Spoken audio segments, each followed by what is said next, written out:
তিনটি common mistakes যা আপনি চাইলেই ঠিক করতে পারেন, আর যদি না করেন তবে আপনার চ্যানেলকে ডেড হওয়া বা ফ্রিজ হওয়ার হাত থেকে কেউ বাঁচাতে পারবে না। আরে তিনটি মিস্টেকস কি কি সেটা বোঝার আগে আপনাকে এটা বুঝতে হবে যে ইউটিউব অ্যালগরিদম কিভাবে কাজ করে।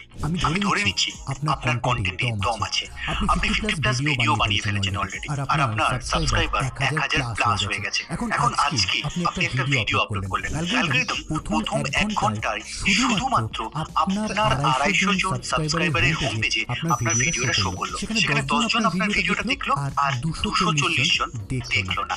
নেক্সট 1 ঘন্টায় আরো 200 জন সাবস্ক্রাইবারের হোম পেজে আপনার ভিডিওটা শো করলো, আর সাথে সেম ক্যাটাগরির অন্য কিছু ভিডিও সাজেশনে আরো 300টা ইমপ্রেশন দিল। দ্যাট মিন্স আরো 300 জনের কাছে আপনার ভিডিওটা শো করলো, আর সেখান থেকেও টোটাল 14টা ভিউ এলো।